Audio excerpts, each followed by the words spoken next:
Hi, welcome back. We are continuing in Chapter 10 about data analysis and statistics, specifically in Section 10.4, all about measures of central tendency and variation. So this is going to cover a big section talking about central tendency and then variation, which is the spread of data. We're going to compute the mean, median, and mode of a data set. We're going to talk about the appropriate measures of central tendency, measures of spread, box plots, and how we can compare sets of data using box plots, touch on variance and standard deviation, and then look at normal distributions. And we're actually going to skip percentiles, quartiles, and that last bullet. All right, so when it comes to measures of central tendency, there are two really important aspects of data that we can use to summarize it, which is center and spread.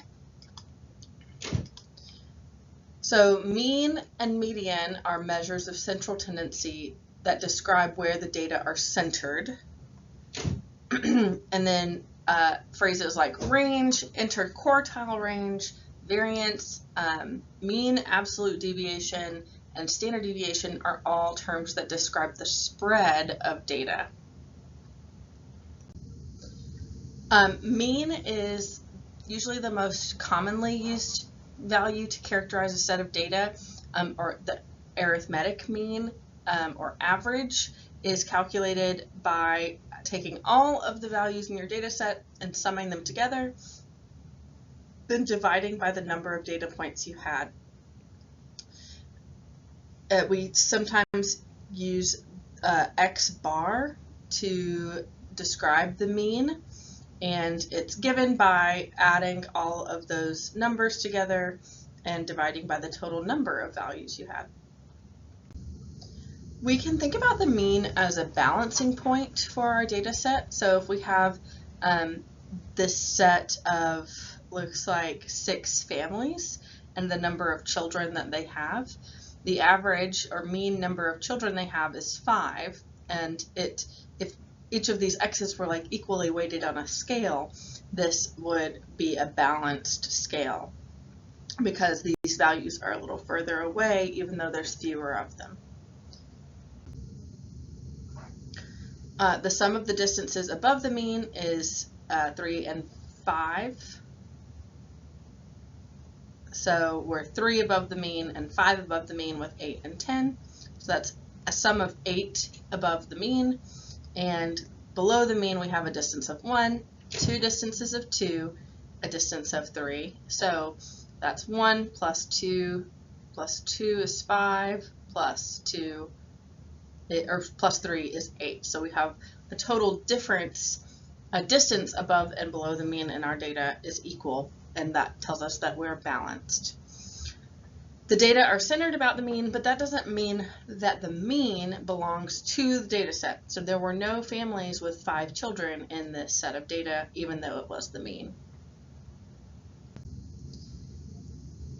Another thing to notice about mean as a measure of central tendency is that we can have 2 different sets of data points, or 2 different sets of data that have the same mean, but the sets of data look quite different. So for example, we have values ranging from 2 to 10 that average to 5, or we could have values that range from -3 to 20 and have a mean of 5.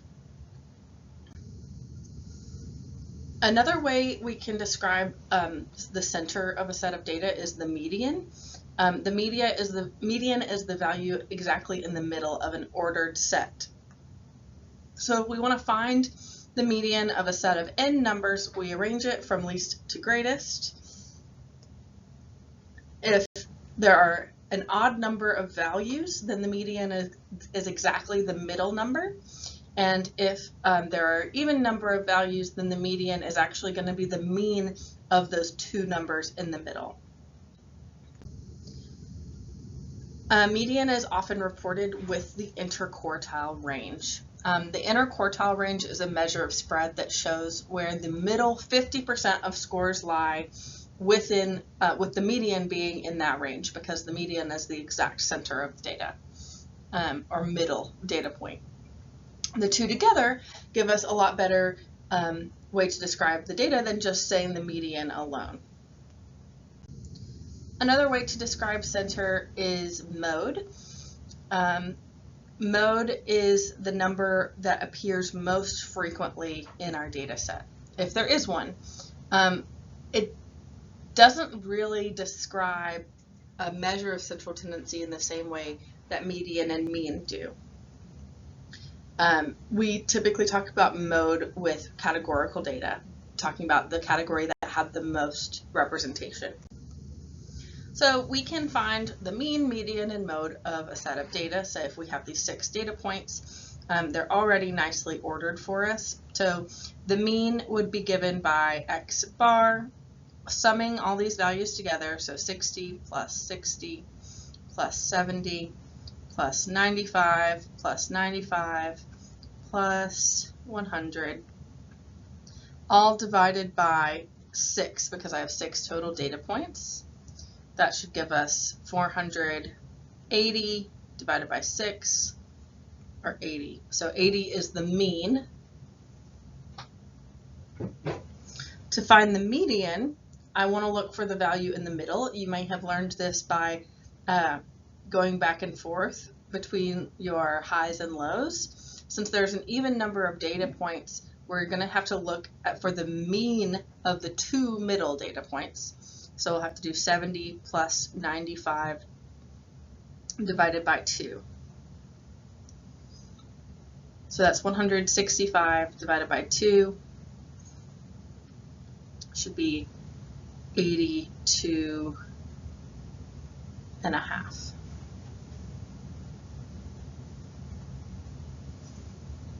But then when we look for the mode is the value in the data set that is most frequent. We actually have 2 modes, 60 and 95, because they both appear twice.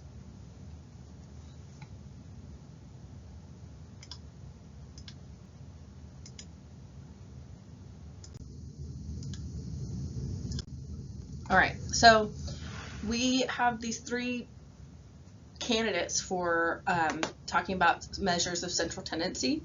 So when we want to choose them, we need to think about what they tell us about the data. So although mean is the most commonly used way to average or describe a set of data, it's not always the most appropriate choice.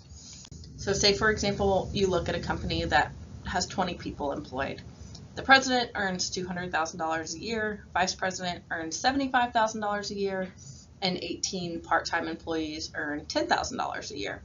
So the mean of this could be a candidate for describing the salaries that people make at this company. If we want to calculate the mean, we'll sum all of the salaries together. So 200,000, 75,000, and then 18 people at 10,000. And we have 20 total employees. So the mean salary is $22,750. Now, that's really not a very representative value for the salaries of the people working at this company, because most people at this company make about $12,000 a year less than that. They make less than half of that, actually. So the median or mode, both of which are $10,000, would maybe describe the typical salary better. The mean is affected by these extreme values. In most cases, the median is not as affected by extreme values or outliers. All right, so say we have 9 students who get the following scores on a test. We might ask if the median would be the best way to describe the set of scores. The median, we can find that these scores are actually already in least to greatest order for us. So the median is 92 because we have an odd number of data points. However, 92 doesn't really describe that data because we might infer that the students scored around 92, but 92 was not a typical score because we had several in the 30s and 40s.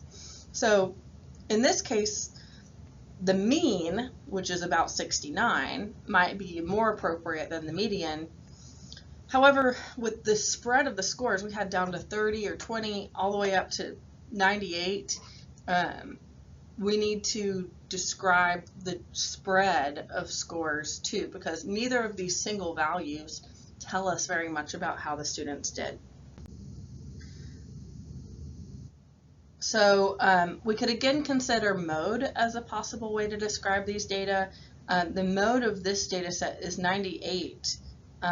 So that's definitely not representative of the set of data because of this large spread of scores and the lower mean and even the lower median.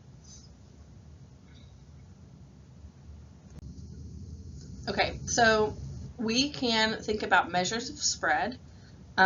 If we think about this set of data, they're ordered from least to greatest for us. We can think about a few different measures of spread. One is the range. So the range is given to us by taking the upper extreme and subtracting the lower extreme. So since the top value in this data set was 35 and the lowest data value was 20, we do 35 minus 20, we get a range of 15. So this set of data is within a range of 15 values. We can also think about pairing the range with the median. The median of this data set is going to be the mean of 26 and 27, so 26 and a half. So we could say this set of data has a median of 26 and a half and a range of 15. So the scores range, or the values range around 26.5 in a spread of 15. We can also think about quartile values. So quartiles are the points that help us encapsulate the middle 50% of our data. So we said the median of this data is between 26 and 27 is 26 and a half. And then if we take the lower half of the data and then get the median of it, so the median of the lower half of the data is 22, and we do the same thing with the upper half of the data, the median of it is 28. That gives me my quartiles. So the median of the lower half of the data is the first quartile, so 22, and the median of the third quartile is the median of the upper half of the data. Then we have another measure of spread that we can give by the interquartile range. So how spread out are the middle 50% of the data. So we would do Q3 minus Q1, so 28 minus 22 gives us a spread of 6 in the interquartile range. When we report the interquartile range with the median, not only do we know the middle, but we know how spread out the middle 50% of the data are. We use the median and the quartiles as well as the range of our data to draw what's called a box plot or a box and whisker plot. It helps us draw some informal conclusions, and it gives us a summary, a visual representation of the 5-number summary. So the 5-number summary is the minimum, the quartile 1, the median, the quartile 3, and the maximum. That's our 5-number summary. So our box and whisker plot is going to have a box that ranges from the quartiles, and then whiskers that range from the minimum and maximum. So when we have a box plot, the range between the minimum and Q1 is the bottom 25% of the data, and then we have our middle 50% of the data and the top 25% of the data. We could look at a box and whisker plot that looks like this, and we map our 5-number summary, minimum, Q1. Q2 is the median, it's the second quartile value. Q3 and our maximum, and then we have our box and our whiskers.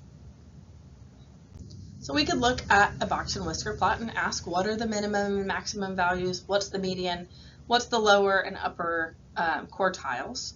So the minimum here we can see is going to be 0. The maximum is up here at 70. The median value is the one in the middle of the box, that's 20. The lower quartile, or quartile 1, is 10. The upper quartile is 35. We informally talked about quartiles in a couple of lessons ago, and an outlier colloquially is just a value that's widely separated from the rest of the group of data. So in a set of data that's scores 91, 92, 93, 94, all those data are grouped close together and none of the values are really widely separated. But if we had another set of scores that was 21 and then some scores in the 90s at 150, 21 and 150 are pretty far away from the rest of the data in the 90s, and those are potential outliers. So we are going to formally define an outlier as a value that's more than 1.5 times the interquartile range above the upper quartile or below the lower quartile. We typically use an asterisk on our box and whisker plot to indicate outliers. Whiskers are then drawn to the extreme points that are not outliers. So if we take this table of final medal standings from the top 20 countries in the Summer Olympics, who knows what year this is from, but they are nicely arranged in decreasing value. We could find our quartiles, our median, and our range, and then create a box and whisker plot. So our minimum value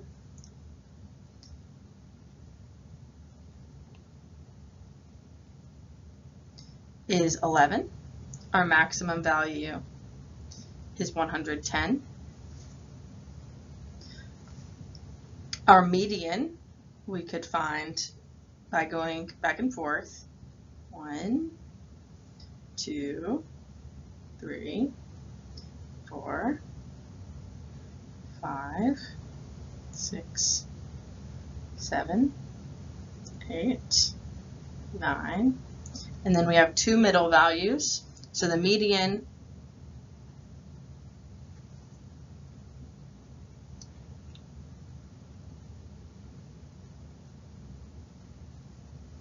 is going to be 26. And then our quartiles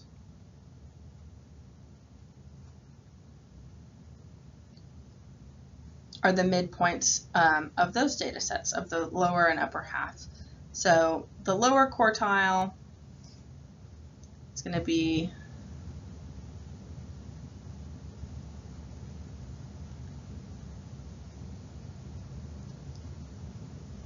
between 16 and 18, that's 17. Oh yeah, the median was 26. And the upper quartile, Q3,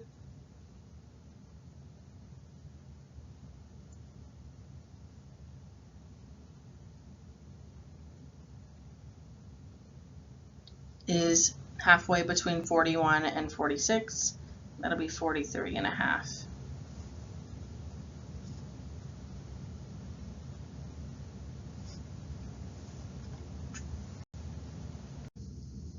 Okay, so we found these values, the low of 11, the high of 110, the median 26, the 2 quartiles, and then we can calculate the interquartile range by calculating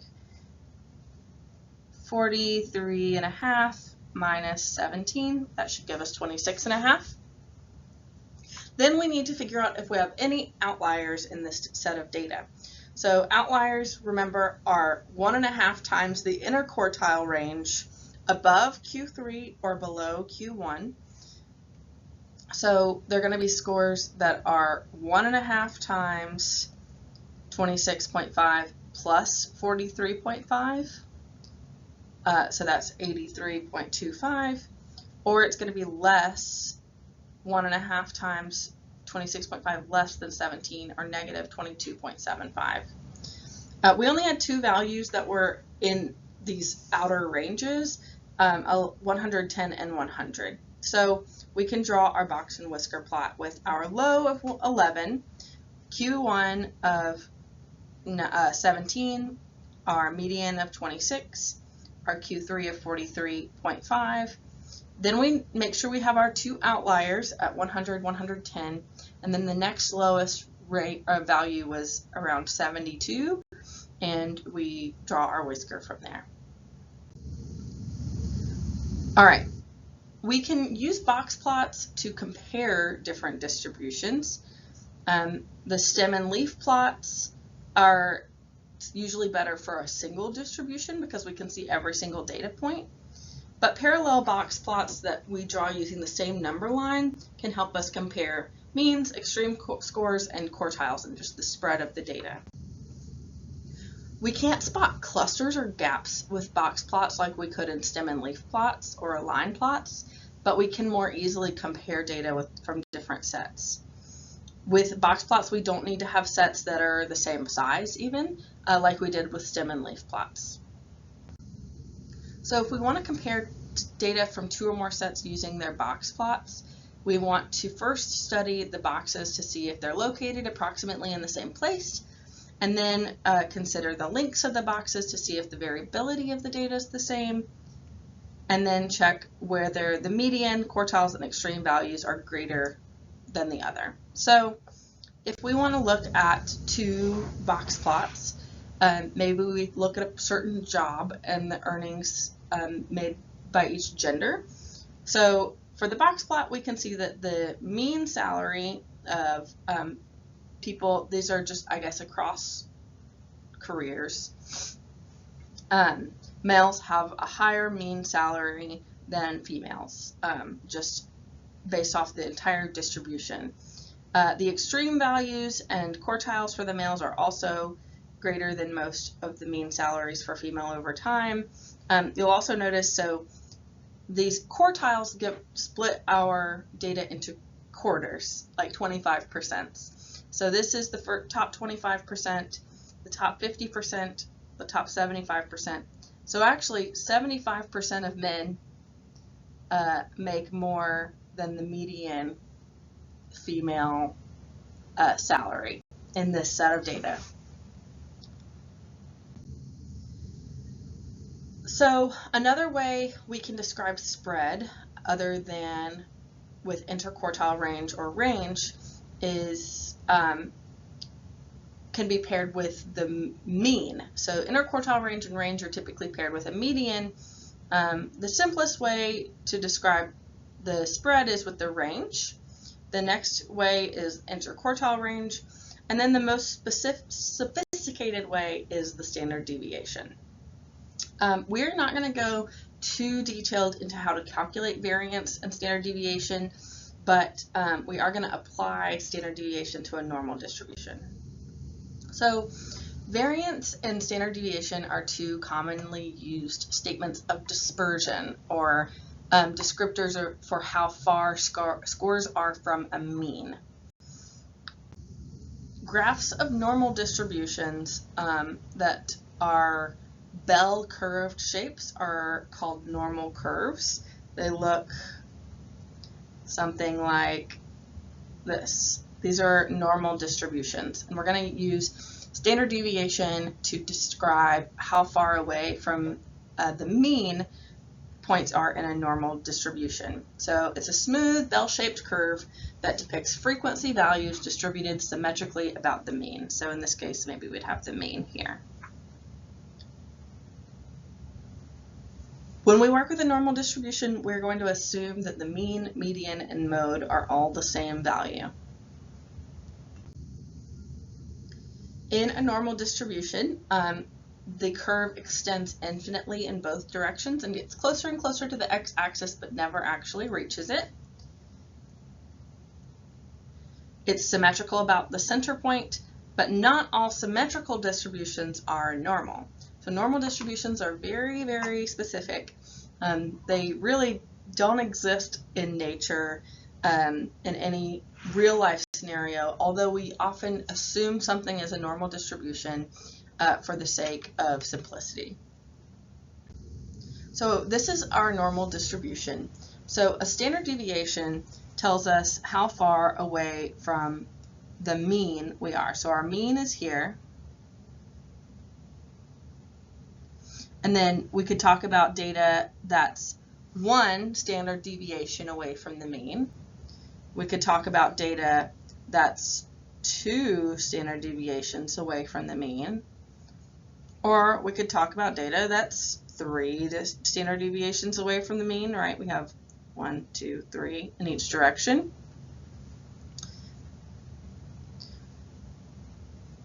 So in a normal distribution, we have some really nice properties.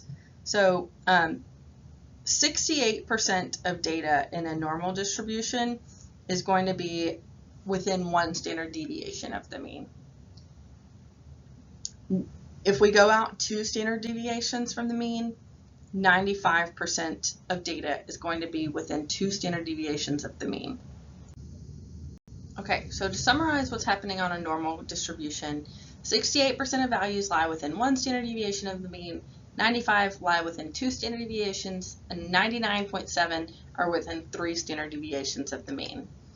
The percentages are approximations of the total percent of area under the curve. So let's try to apply this in an example.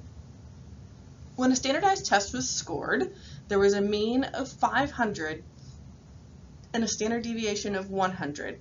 Suppose 10,000 students took the test and their scores had a bell-shaped distribution, making it possible to use a normal curve to approximate the distribution.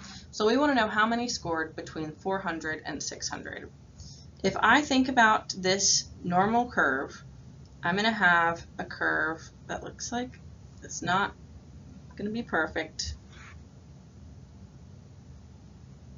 It's going to look something like this with the mean at 500. And then I know that 1 standard deviation away is 100 away. So 1 standard deviation away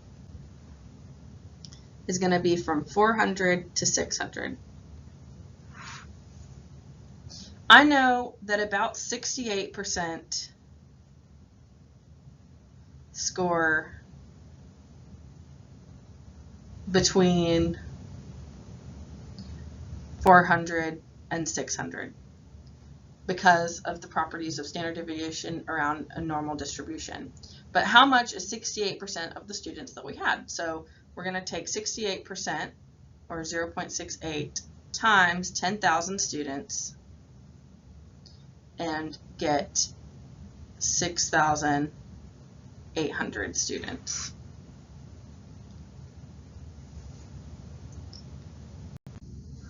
We might also ask how many scored between 300 and 700. So I want to go back and I want to draw my distribution again. So we got the mean at 500, 1 standard deviation was from 400, 600. The second standard deviation is going to be 100 further away. So that's from 300 to 700. So I know that 95% of the data are between 300 and 700. So since there were 10,000 students taking the exam, 0.95 times 10,000, or 9,500, scored between 300 and 700 on the standardized test.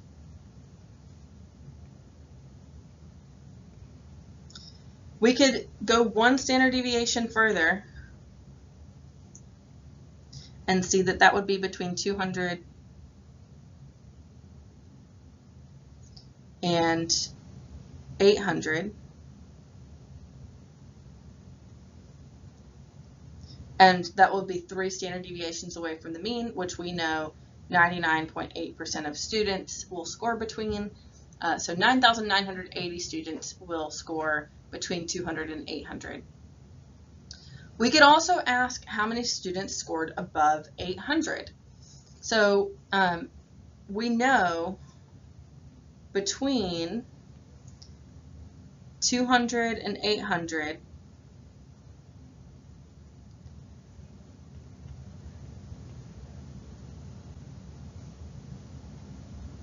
well, we know that 99,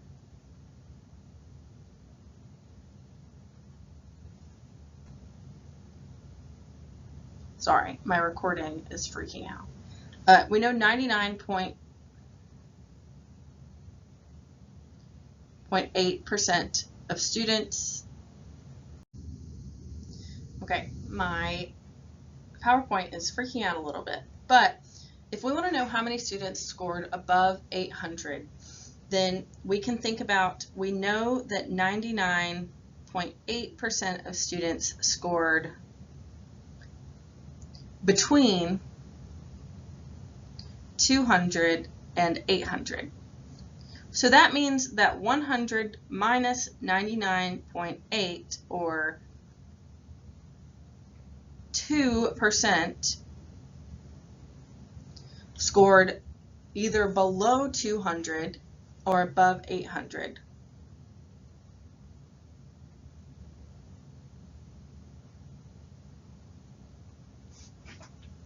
So since a normal distribution is symmetric, that means that 1% scored above 800. So 1% of 10,000 is 10 students.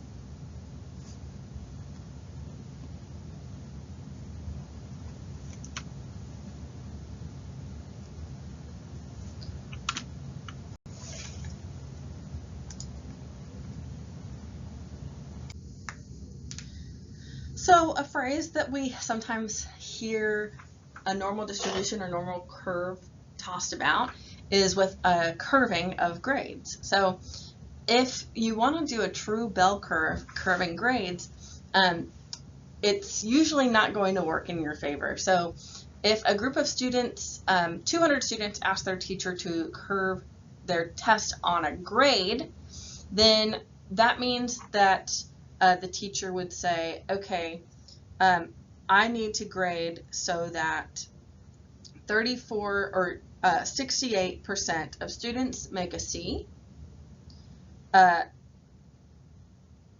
95% score anywhere between a D and a B, and then 2.5% score an F, 2.5% will score an A.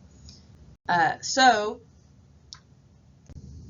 if you actually grade on a normal curve, you'll have, in a class of 20, you'll have 68% of people scoring a C. Then we could figure out these percentages because we know that this range is 95% total, a B, C, or D. And 95, if we take out that middle 68%, we're left with 27%. And then we split that into 2